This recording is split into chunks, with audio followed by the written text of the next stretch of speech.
Japan Zone! Ah, breakfast. Who doesn't love them some sizzling hot bacon and a stack of buttery flapjacks? A Western classic. But today, we find out what the Japanese eat for breakfast. Yatta! Now, before we dig in, we make new videos. So go ahead, hit that subscribe button and bell notifications to stay in the Japan Zone. Let's kick off this list with the cornerstone of Japanese meals. Plain white rice, commonly referred to as gohan. No, not this dude. The gohan we're talking about here is prepared in the Sui-hanki, or rice cooker.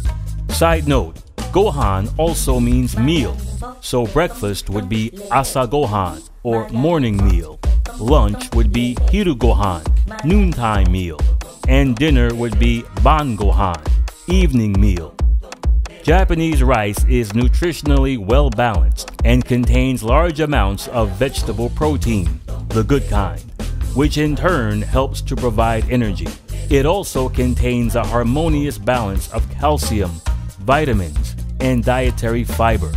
Miso soup, or miso shiru, is another representative ingredient in a traditional Japanese meal. It's created by transforming a mixture of fermented soybeans, salt, and a special fungus into a miso paste, which is then combined with dashi soup stock and mixed with hot water. Seaweed, tofu, mushrooms, and various other vegetables can also be added for additional healthy and delicious results. Miso is protein-rich and bursting with folic acid, minerals, as well as vitamins B, E, and K.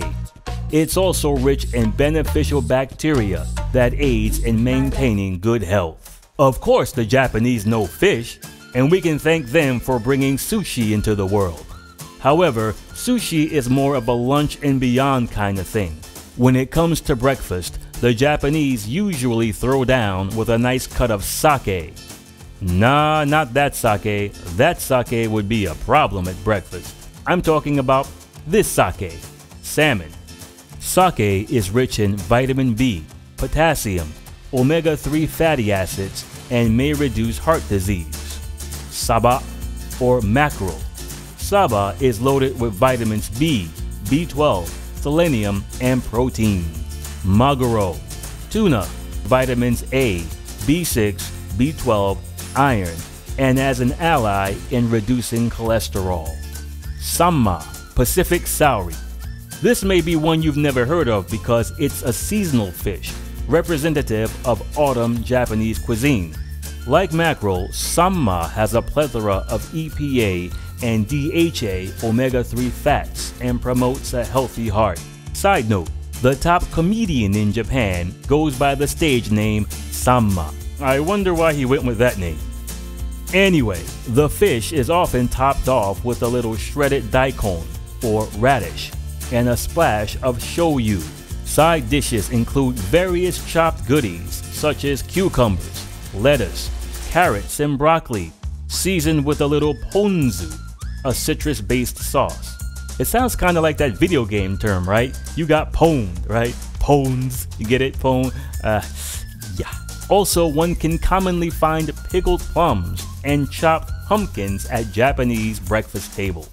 Also, the Japanese get down with scrambled eggs, sunny side up, seasoned with salt and pepper, like most of the world does. Omelets are a big thing in Japan, although the Japanese versions are not spicy. In general, Japanese food isn't spicy, with some exceptions, including wasabi and karashi. For Japanese on the go, a raw egg mixed with soy sauce, scallions, and then spread over rice is the go-to meal in the clutch. Tamago kake gohan, what they call it. That's one you can try right now. Disclaimer, make sure your eggs are fresh and safe to eat raw. And now, a short quiz. In the West, children rue the day. They're made to eat villainous veggies, such as broccoli and Brussels sprouts. For Japanese children too, a green nemesis exists. Is it A, piiman, or green peppers, B, broccoli, broccoli, or C, horenso, spinach? I'll give you a few seconds to think about it. Time's up. according to a 2014 survey of over 50 elementary schools in the Tokyo and Kanagawa area, A. He-man is not the jam. Did you get the right answer? Moving on, we have hijiki, a brown seaweed rich in calcium, iron, magnesium, and fiber. Tofu.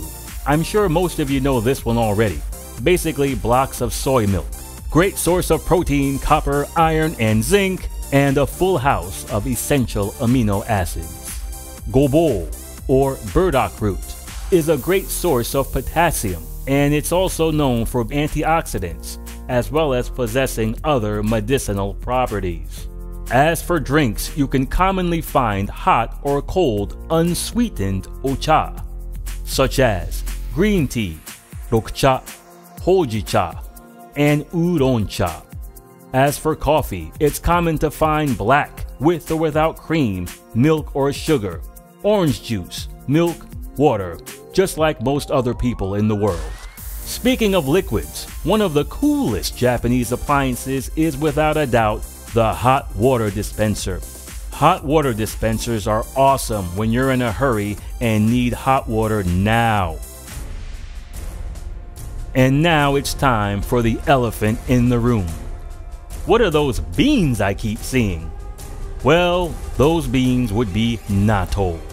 What is natto, you ask? Well, natto is an incredibly nutritious superfood linked to various health benefits, such as stronger bones, achieving a healthier heart, better digestion, weight loss, improved mental health, lower blood pressure, a stronger immune system, and even a deterrent to certain types of cancer. It's also one of the funkiest foods possible. And by funky, I mean stinky. Yikes. Stinky because it's made from pungent fermented soybeans and healthy bacteria.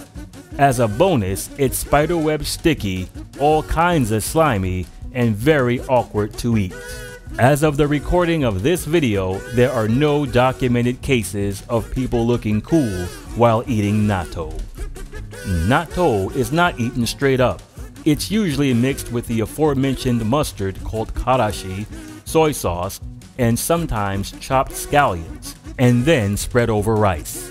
Natto is a very polarizing food, and it is not hard to find even Japanese folks who give it a pass. I once had a friend say to me, "Natto smells like my ass." To which I replied, "If your ass smells like natto, you'd better seek medical attention immediately." I thought that was pretty good. And if you liked it too, you can go ahead and hit that subscribe button and bell notifications. Thank you. Anyway, as a staple food of Japan, natto no doubt plays an instrumental role in why the Japanese have such long lifespans. How about you? Have you ever tried natto? And if you have, what did you think? Finally, a few words about less traditional Japanese breakfasts. In the West, our cereal section at the supermarket looks a little something like this, whereas a typical Japanese supermarket looks a little something like this. As you can see, artificially sweetened sugar O's and other neon-colored cereal culture are not really a thing at all in Japan. You can find cornflakes and frosted flakes, but they are specialty items, in small bags, not boxes, and marked up accordingly. One can guess the absence of sugary cereal is at least one factor that keeps obesity low in Japanese children, among other things. A closer look reveals the rise of muesli, a much healthier alternative that occupies a large chunk of shelf space. And this, by the way, is the entire cereal section. The Japanese have fried food in their breakfast menus as well. Examples include mini sausage links, processed ham strips, both eaten in moderation, very popular among the younger generation. Butter and jam on bread also get the nod almost unanimously. Anything we missed or you have questions about? Let us know in the comments section. Stay in the Japan zone